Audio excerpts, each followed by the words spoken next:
Welcome to News with a View, hosted by me, John A. Costa. Today is February 28th, 2026. It's a Saturday, and we are at war with Iran. Well, the United States has, with Israel, attacked Iran after negotiation stalls and backtracking by the Iranian government got to the point where President Trump knew that this was all a shell game by the Iranians, who were every day trying to rebuild their nuclear program. It is time for a regime change, and it's going to be done through force. The people are ready for it, and Operation Epic Fury has started. I apologize. I said on my short that I would start this program at 12 noon, but it's getting a little bit overloaded on information, or disinformation, or bad information. But as of 11:30 Eastern Standard Time, reports are coming out that most of the paramilitary and major government institutions in Iran have been attacked and destroyed. This is a decapitation attack. And, of course, I'm going to say 99% of you know exactly what that means. You take out the leadership, cause chaos, and civilians then step in, or groups that are allied with the United States and Europe then take power. President Pezeshkian of Iran, there's no report on him other than they think that he somehow got out of the country or is in hiding. Ayatollah Khomeini has been reported killed in the attack. Unconfirmed. Some Iranian embassies are saying that, as far as they know, Khomeini is alive.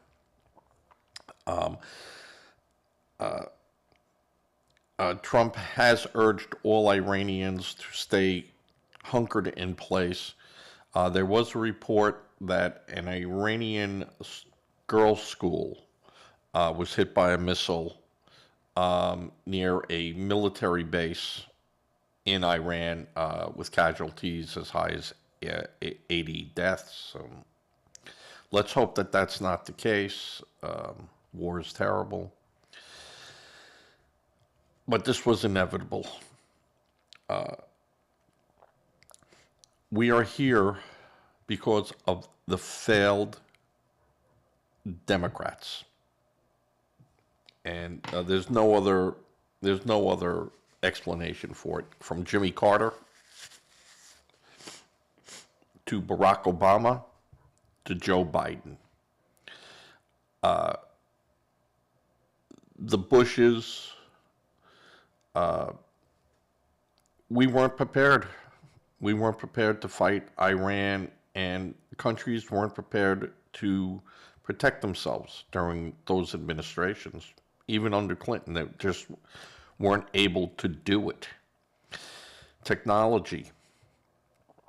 But we also had to look at, as technology improved for Israel, and we were able to mend fences in Saudi Arabia, and Saudi Arabia always knew that Iran was a problem. Of course, there's no love lost between Arabs and Persians, but the Iranian terrorist country was just flooding the Middle East with terror cells and funding it.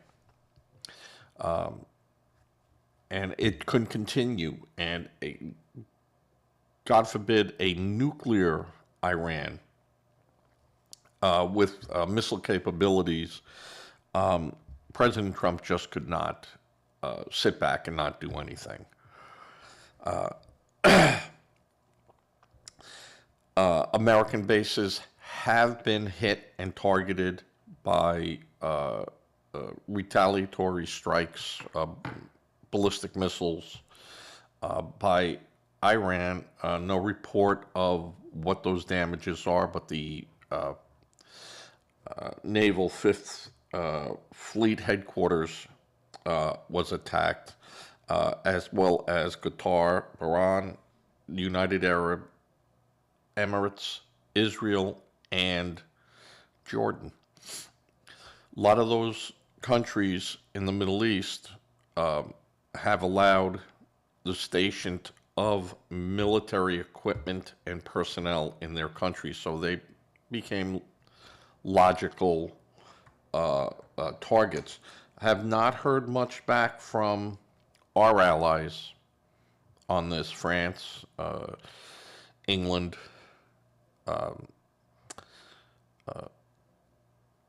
Australia, on what is going to go on and how are they going to now be involved, because they will be involved. China has reportedly sent weapons to Iran and have been sending weapons to Iran, which, listen, the truth of the matter is we send weapons to Israel. We send, weapons around. So, the old saying, what's good for the goose is good for the gander. It happens. This is what they do. The problem is that the people that we're sending our weapons to and selling our weapons to, for the most part, I would say, haven't called on the destruction of a race of people. Iran has said we're going to wipe out all the Jews in Israel. And they go, well, no, Zionists. Well, define a Zionist. Oh, they're Jews. Their support of Hezbollah, and of course, we know what was going on right on Israel's border, and Israel took care of that with the United States months ago. We have degraded the ability of Iran to really give 100%, but they still have estimates of thousands of mobile missile launchers. Not so sure on that number, but they certainly have hundreds of these missiles. But do they have the personnel left now and the sheer willpower to go all out, or will their own military go, boom, we're going to stop. We're asking the United States, we're asking Israel to stop. We've taken these people out, and we're asking for a negotiated settlement here. And the negotiated settlement now will have to be almost like what we did to Germany and Japan. Here it is. You give up your nuclear weaponry and ability to make it. Now, I am under the belief, just me, your host, John A. Costa, that under a civilian program overlooking by the Atomic Energy and International Atomic Energy Commission and blah, blah, blah, everyone else, is Iran will be able to produce plutonium. Not weapon-grade plutonium, but plutonium. Under the eyes of the International Atomic Energy Commission. And if they want to sell that to people, governments, that meet the criteria. I'm just saying they can't, go into a bazaar and start selling these things, of course. But it can be done. And I think, you know, they're staying away from attacking so far, meaning the United States and Israel, major infrastructure, oil, because they're going to know that Iran will need to then put oil out onto the market, and that will be their cash lifeline. There'll be a lot of help from the United States if Iran capitulates and does a regime change, and the son of the Shah returns. And that's what it looks like they're trying to do. The United States has F-22s and F-35s stationed in the Middle East all over those countries, and probably have used them, and B-2s and B-1s are probably flying missions there, as well as whatever spy planes we have. And we're not going to use a lot of spy plane because we have satellites parked all over the place, and they're snapping away. A degraded Iranian air defense system from months ago is going to help in executing Epic Fury to a conclusion. I do not believe that we will put troops on the ground in the essence of troops on the ground. I think we'll work with any of the military units that surrender. That was the mistake that I think we totally made in Iraq. We should have told those generals, listen, this country is going to need a military. This country is going to need leaders. Stand down. And we will work with you. And that really wasn't the case. It was really very hard-nosed. And I think that really turned a lot of people off there that we could have used as allies. So I'm hoping that in Iran, when they do fall, that some of the top leadership inside the military who have not committed crimes, murdered people or anything like that, are kept.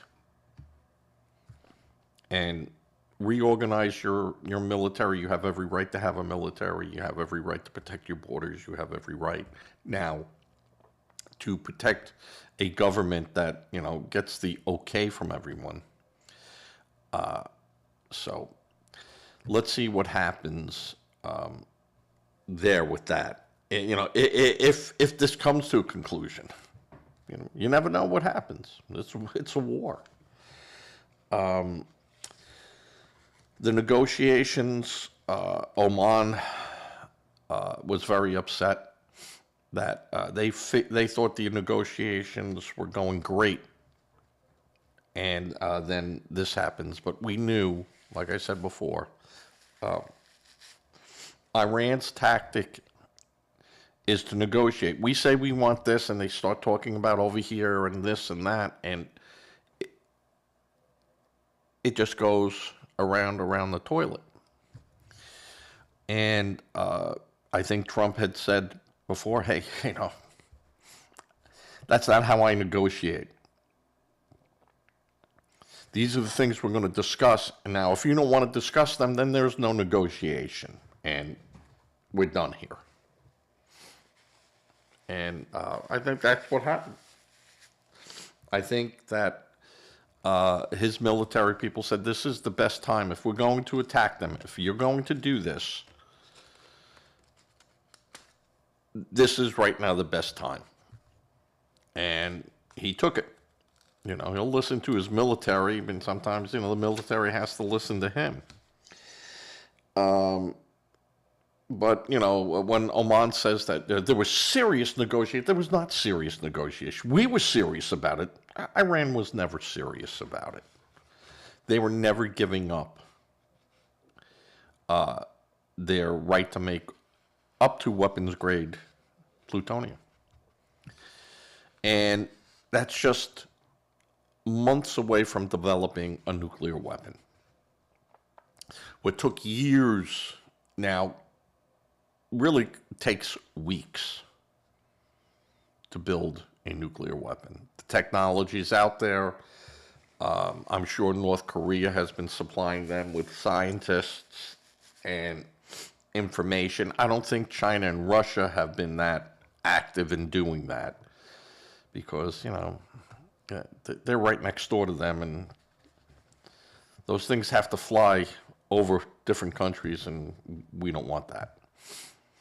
But certainly an ally to the United States, China doesn't want that right in its underbelly, and neither, you know, Russia has to live with it. So, you know, Russia's been living with that now for, what, 30 years, 40 years. So, just going to have to get used to it. The Middle East itself, they're delighted. They couldn't be happier that the United States is taking this action, even though Israel is with that, and Saudi Arabia mostly, who knew that Iran was supporting Hutus, and there were a lot of problems in the Sudan, and a lot of problems happening in Africa, in other parts of Africa, that were a problem for Saudi Arabia. And what was a problem for Saudi Arabia became a problem for United Arab Emirates, became a problem for Jordan, probably one of the least of the radicalized countries over there. So this became, Iran became, you know, a problem. On, you know, privately they're going, hey, they're getting out of control, and we can't control it. We can't stop it. And, you know, we don't want our people in an uproar. We don't want them, you know, screaming, you know, religion, religion, religion. But it's not about religion. It's about military conquest. But they will never be able to convince their own people of that. So in front of cameras, they're like, well, you know, we have to have a peaceful coexistence and stuff.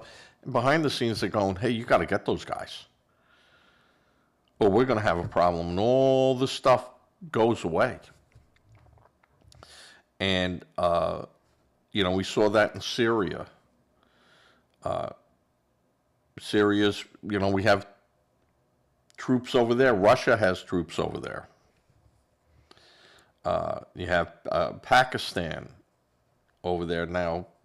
Pakistan is fighting with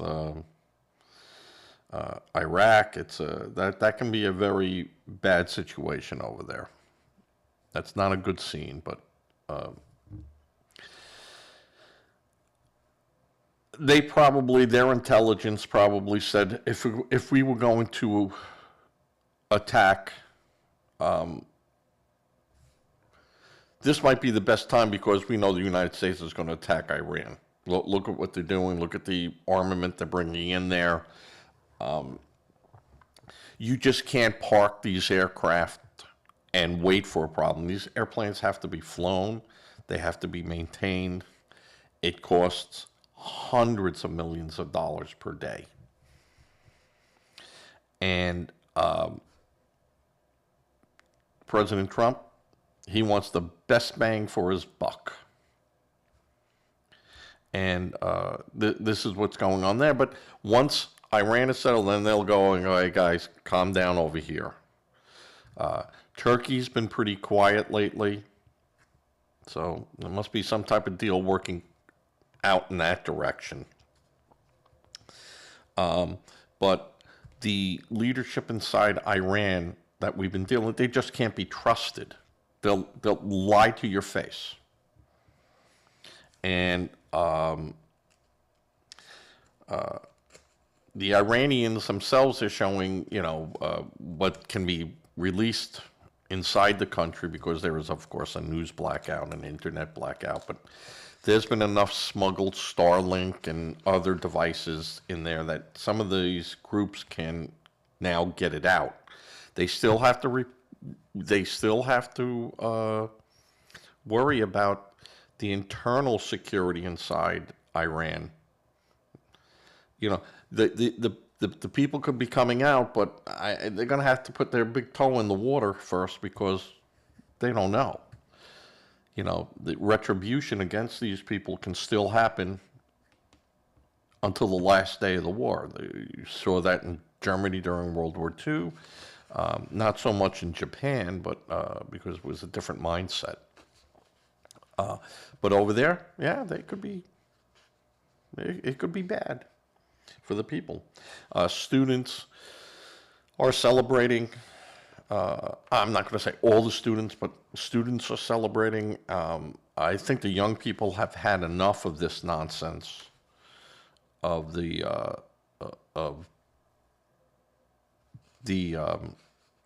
Ayatollah and the security guards and everything else that's over there.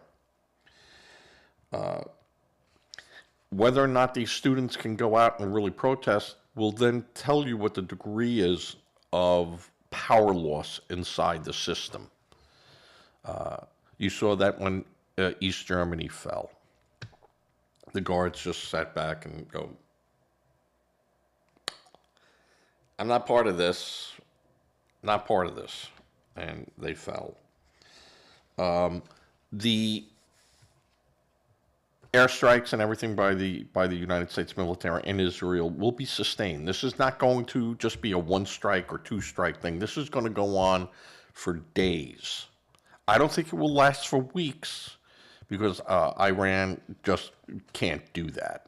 I think the people, if they were going to now revolt and take over their government, now is the time. This is their moment. I'm sure that there are plenty of people on the ground there inside the secret Iranian cells that are getting aid from not only Israel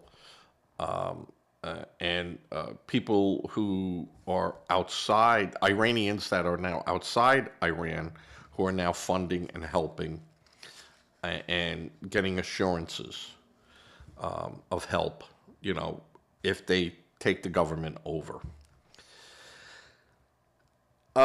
It is now or never. Obama had the chance to take them right to their knees, and he did not. And he ended up, held out an olive branch to them, and, that was stupid.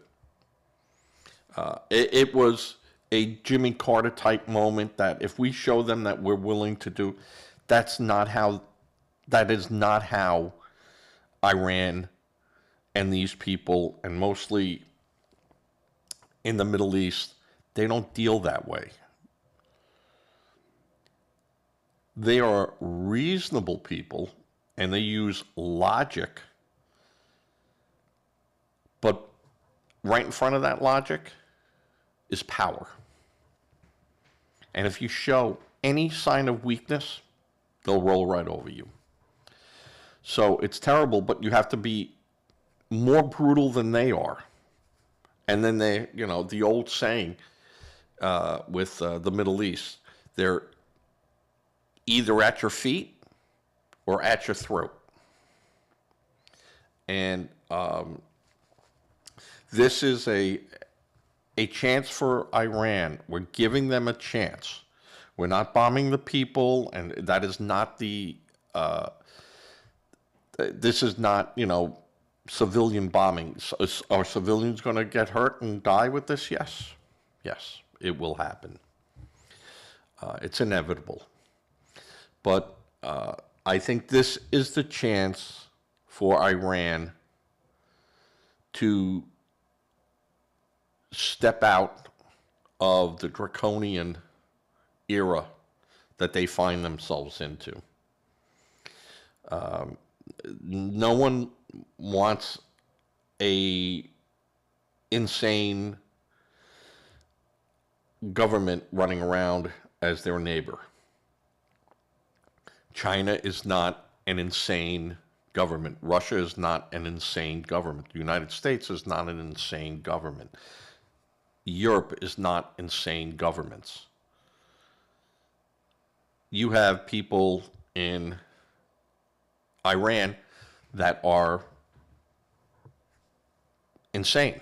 They would have no problem dropping a bomb on Iran, on Israel. They would have no problem dropping an atomic bomb or nuclear weapon on the United States or wherever we have bases or our allies. And they have said it. So one of the key factors that you must always remember: believe what your enemy is telling you. Believe them. Don't sit back and go, oh, no, I know what they're saying, but they'll never do that. No. Always believe your enemy. When they make a threat against you, believe them. That's what they're going to do. And react to it accordingly.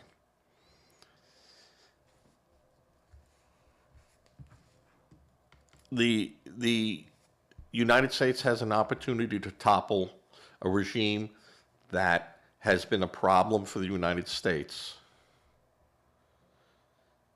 for 50 years. It is time. It is time for this government to be changed. And there is no better time than now. The Democrats in the United States, and when I say Democrats, I'm saying the politicians, Democrats, not my next door neighbors or anything like that. So I'm sure they have their opinion on what's going on, are of course up in arms over this. But in military operations this big, I think that the Congress must now get involved and get behind the president to say, this is why we're doing this. This is the intel. This is what was going to happen. We're not standing for this anymore. And he should tell them, regardless if the Republicans win or regardless if the Democrats win, someone will be left to deal with Iran if we don't take care of them now. So if you Democrats think you're going to win, wouldn't you like to win without having to worry about a insane, crazy Iran? And I think that will have to take hold. I think there'll have to be some, going, we want this to end very quickly. We want to see a game plan for what happens there. And we want to be involved in that. And that's not unreasonable since the Congress is the House of Representatives. So I have no problems with Congress being involved in this. They have to be. Have to be. But I think that they really must show that it is to their benefit that Trump cleans house. It could only be to whatever the next administration is, a benefit to have an Iran that we don't have to worry about tossing missiles and supporting terrorism. I think Fetterman will become a huge voice with that. And it's going to be hard for a Schumer to come up and Raskin, I mean, these people are terrible, to come up and support the president openly. And, that happens in politics, but I think they could turn around and go, listen, we looked at the information, we understand, but this can't go on for months. Because then we're going to invoke the Wars Power Act. And that is something that they can do. That's allowed. That's the law. So I think it's very, very important that the Republicans get the Democrats in and go, this is what's going on. Let's get voter ID. Let's get this done in some manner that you can live with, but also we can live with. We got a government that's shut down, people going without paychecks again today, and now we have a war going on. And they could all say, this was all Trump did this to distract and to do this. Could be. I don't have a crystal ball. But I think this has been brewing a long time. I think Democrats have known this has been going on. They know that we are this close to a regime change there. Let's give it a push. Because that can only benefit the Democrats or the next administration. Can only help them. So let Trump take the slings and arrows right now. And let's get this through. We don't want a repeat of Iraq and Afghanistan. We do not want a repeat of that. Let's learn from our missteps and do this right. And we have, because the Iranian people basically have always been friendly towards the United States. Now is the time. Now is the time. And we have to be there with them, and we have to show them support. I'm just looking at my channel right now, seeing what's going on. We've been live for approximately 33 minutes now with this.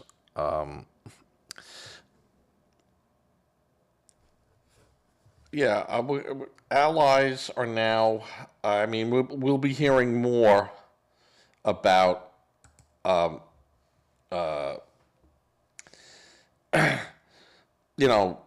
allies. Who is Iran's strongest ally as a military threat? Russia is not going to go to war over this. China certainly isn't going to go to war over this. It doesn't behoove them. Like I said, they didn't want to see a nuclear Iran. So if Trump can do this, and they could scream up and down, oh, this is terrible, attacking a sanctioned nation. What's the difference of this? We going after our cities in Taiwan.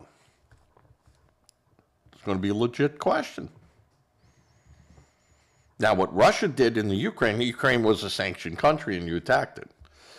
And but the Ukraine wasn't killing millions of people around the world, or who have killed 1 million people around the world. Iran has. So I see a lot of fallout with some of our allies, but I see some of our allies going, all right. Now I'm sure, the Five Eyes and all those people were kept abreast. Of course, NATO must have been kept abreast of what's going on because you're just moving lots of military stuff away from other hotspot areas.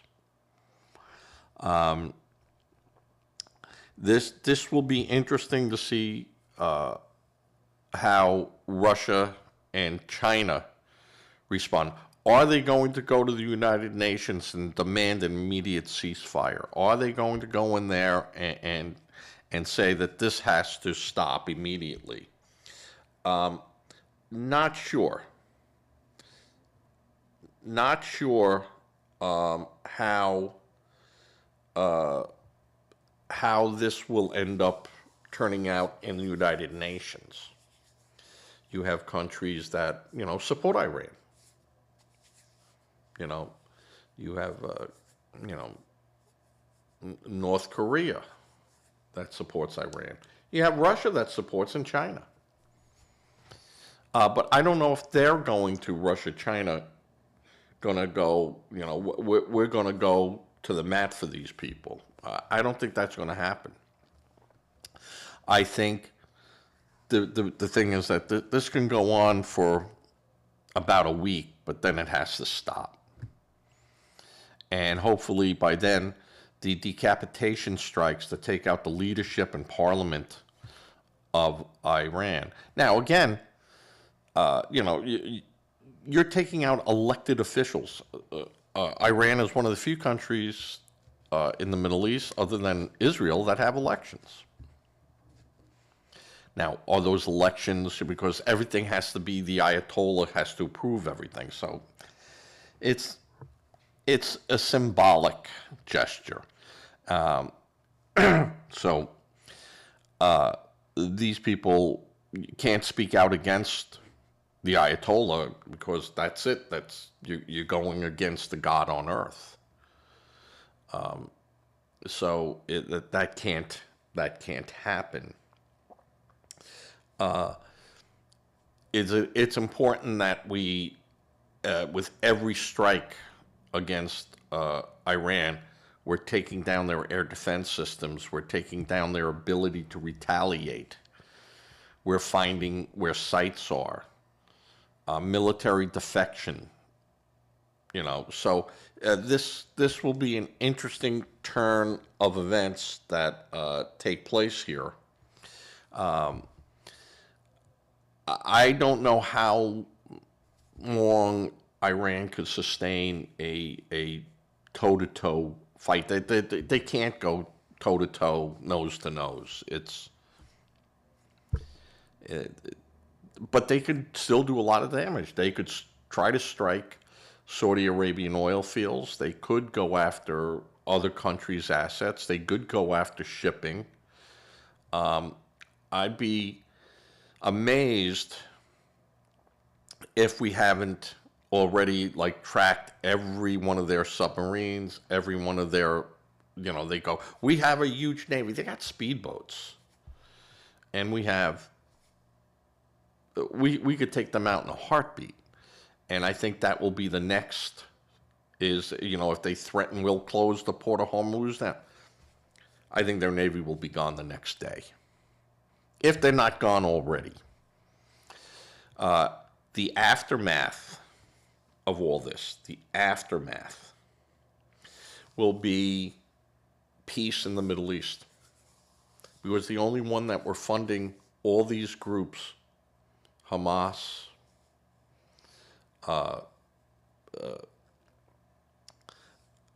and Hezbollah, the Hutus, gone. China won't be wanting to get their fingerprints on it, and Russia certainly is in no shape to do any of that. If we were going to do this, now was the time to do it. Yeah.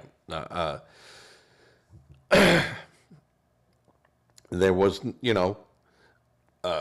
with Iran, there was no fear of mutually assured destruction. Russia has a lot to lose. China has a lot to lose. The United States has a lot to lose. Our allies have a lot to lose. So mutually assured destruction, was always on the table. Iran didn't care about that. They didn't care about it, and it was like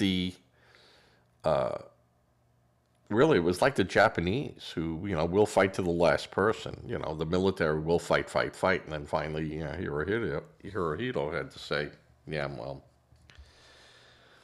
we're going to do the unthinkable, and we're going to survive as a people because the weaponry that's being used against us will eradicate us. And we must endure the unthinkable. And they did. And of course, the military tried to kill Hirohito in the last days of the war. The only big difference is there, the idea of having the United States military take out, or the Allies take out, the Japanese divine God on earth.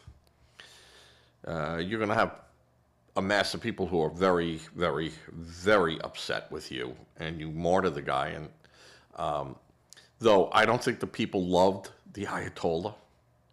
I mean, when you're forced, by bayonet, you take them out, and they're going to go, oh, God, what took you so long? Yeah, we made a horrible mistake when we were teenagers and put this guy in power. So I think that if you're going to do a strike, now is the time to do it. I think that Trump must now get the support of Congress, get the support of the people, and I think that it'll be hard for the Democrats, now taking a political spin on this, to go, oh, Trump should never have done that. I think it's very hard for them to say that. And like I said, I think that what will happen is that they'll say, listen, you got a week. And I think Trump should go to Congress. I think they should call a session of Congress, get the leaders of Congress all together, all the big supporters, Republicans and Democrats, have a private sit down and go, this is what I'm going to do. Here's the information. This is what was going on. This is what I decided to do. We've done it. It's done. So it's no longer a secret. How we got some of this information is a secret. And we can't divulge that because it will hurt other assets. But this is how we did it. And these are the people that said this needed to happen. And why I acted in the manner I acted.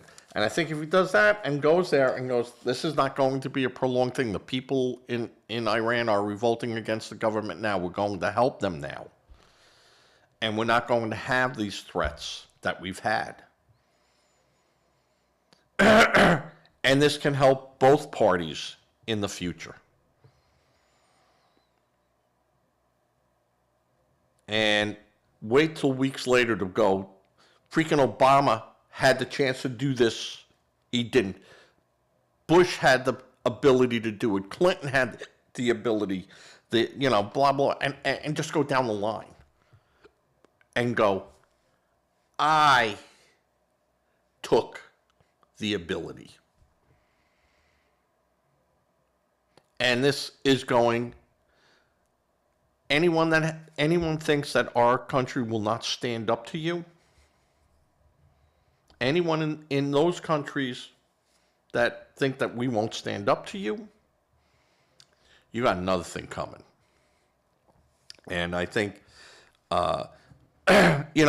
this,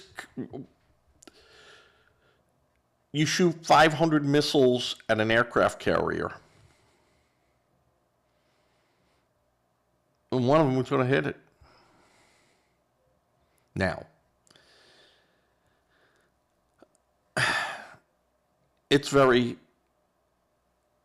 it's very difficult to hit a target like that and not be in the near vicinity to guide it into and have it re-enter. And if we see anything going that way over the water, it's going to be intercepted, and then we're just going to pound the hell out of every military installation where we know they are. We know where everything is. It's getting to them all. I can't believe that they're tracking taxi cabs. They know where all this stuff is. And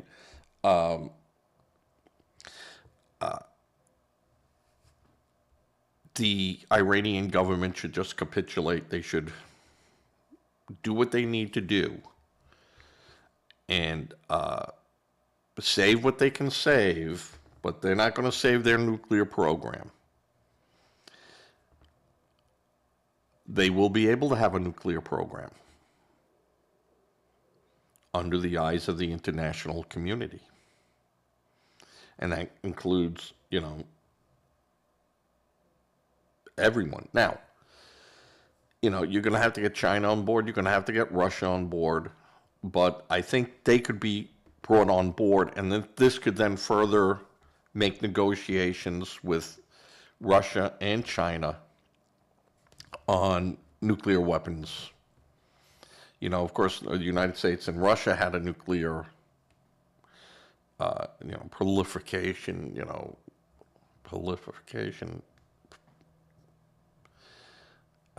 treaty, that we weren't going to make them and sell them and blah, blah, blah, and we would limit our sizes. But then you have like a China, and then China's defense goes, well, we don't have to be in there because we have nowhere near what you guys have.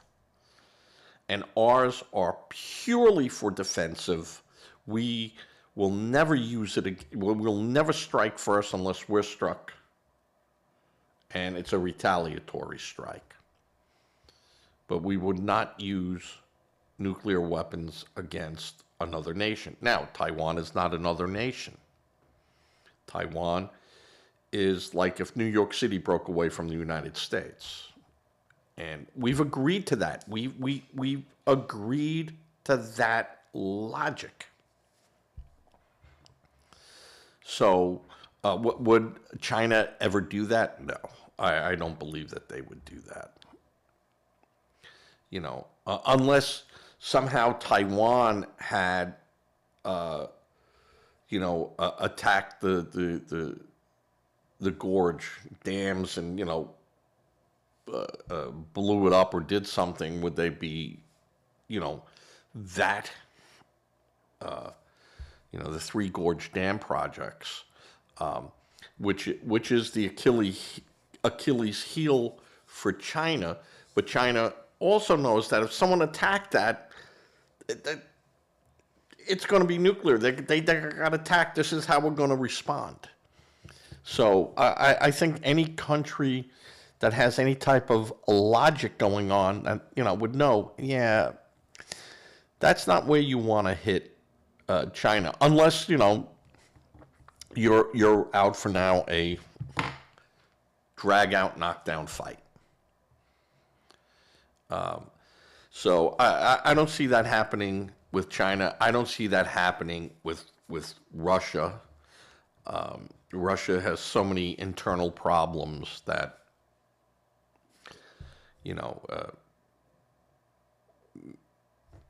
their military is,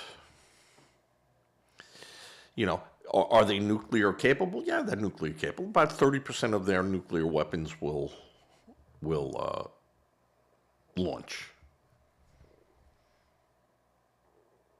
30% of 6,000. All right? That's a lot.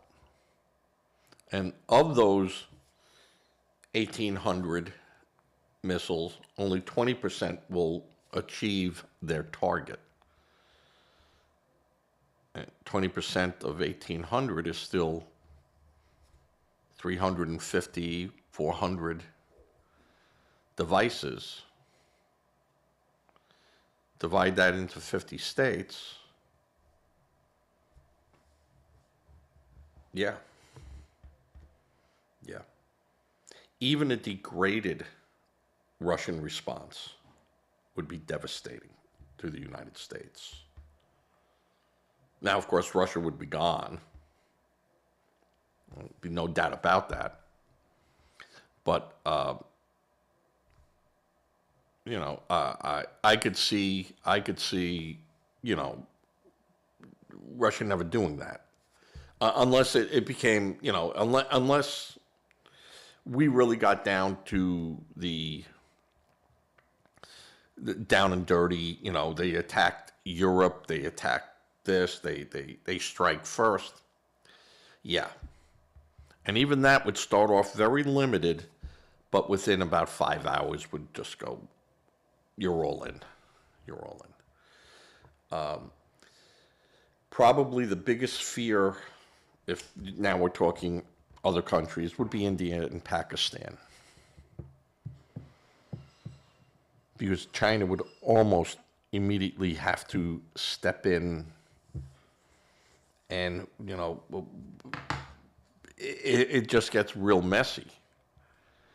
Do you want that to have happen? I don't think we want that to have happen. No one wants to have that to have happen. But you have two, really hot-blooded countries that have fought many wars. And not sure, now I would say Pakistan would win, but what do you win? You lose 50, 60 million people.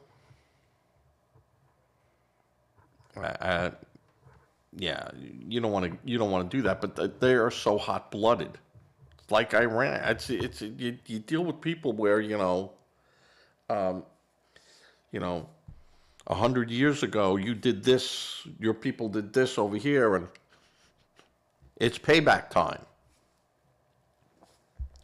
So,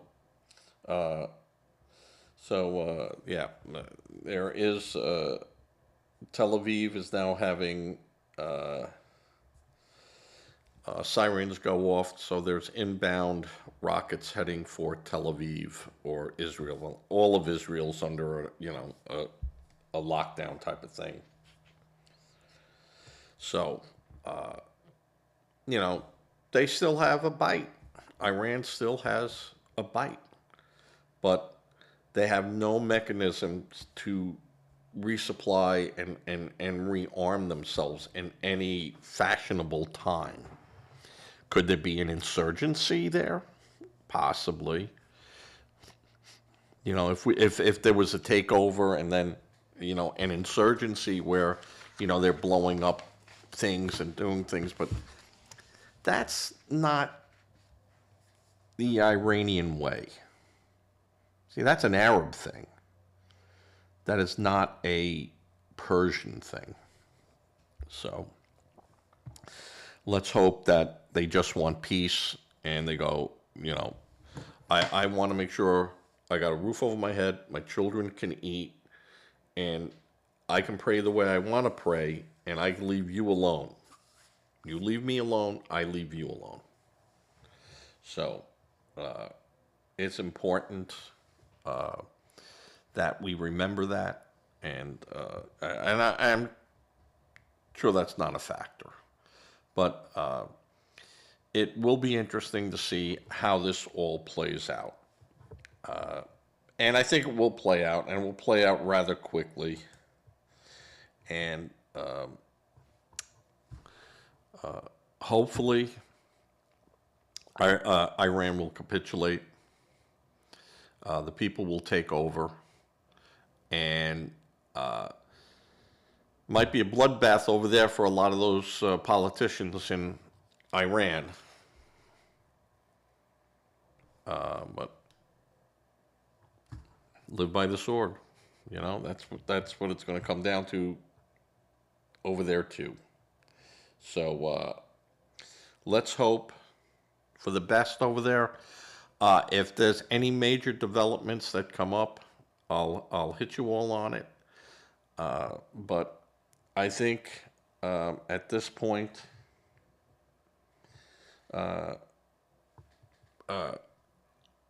the the it's of course so new. It's still playing out, but we'll have an answer soon, and it is the Iranians people's chance now to take their country back. And we now have to wait and see any sleeper cells, anything, crazy stuff like that could be launched here and in allied countries, or countries that really, hey, we don't like what you're doing, so they blow something up in Norway, or they blow something up in Belgium, or they blow something up in Canada, where, they're softer targets than here. And, then they get to blame the United States. This happened because the United States did this. And now we're paying the price for them. That's what can happen. And we have to be aware of that. And, these other countries that have bad people in it, and they know who these bad people are. They're not stupid. Canada's not stupid. Australia's not stupid. Spain and France and all these other countries that took in all these people, you got to start looking over your shoulder, New York City. Going to have to look. So we'll see what happens. All right. I've been up for 57 minutes.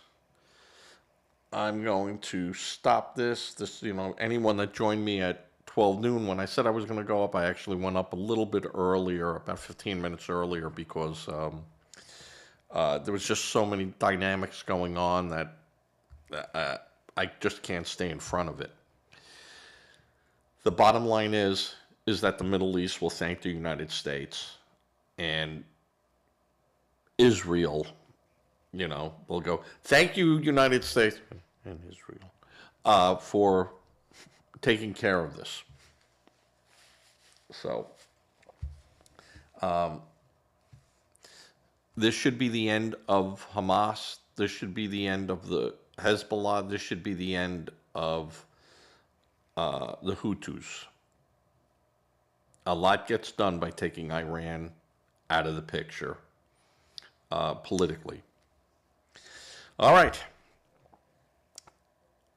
Please give to a charity if you can. If you don't feel comfortable with giving to a charity, please look at giving to a food bank, money, and of course food. That they could use both of them. Say a prayer. Prayer does work. Today is Saturday. Tonight, I will be at Socrates Station in Socrates, South Carolina. I'm going to edit this show up. I'm going to put some things up there, but I'm going to edit it up for the podcast and for my playlist.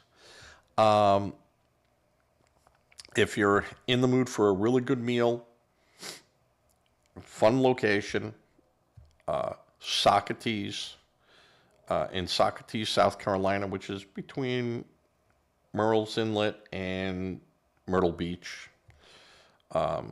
Theoretically, it's Myrtle Beach, but Socrates Station, the best food around, best prices, great people.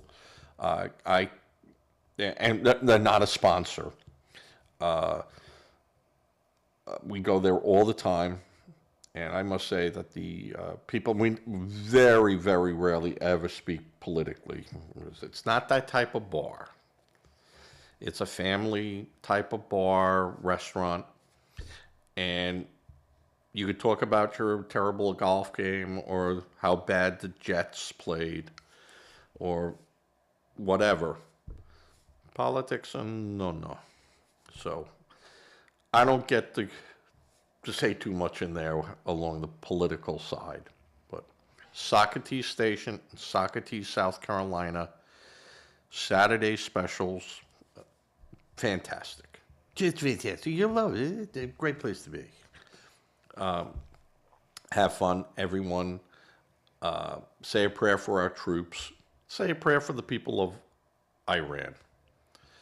And hope that this can end quickly with the least loss of life possible, and that Iran can go back to being a normal, thriving, great country that it should be. That this happens quickly now, and we don't have to worry about, our children don't have to worry about, and grandchildren don't have to worry about some guy hurling nuclear missiles around. You know, we lived through that with Russia. We lived through that kind of with China, but Chinese thinking is different. So I don't worry too much with the Chinese as far as that is concerned. You know, they're a powerhouse economically, and they can just ramp up. More so than the Japanese. And Russia, I have no fear of Russia. You know, they've been through so many things that that's the last thing a lot of these people want to think about. So, all right, everyone, I'll catch you later. Chris, Rowan, Cannoli, be well. Joey, Sammy, be well. Everyone, be well. Bob in New York, be well.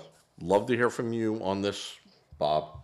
All right, we'll catch you later as I fade to black.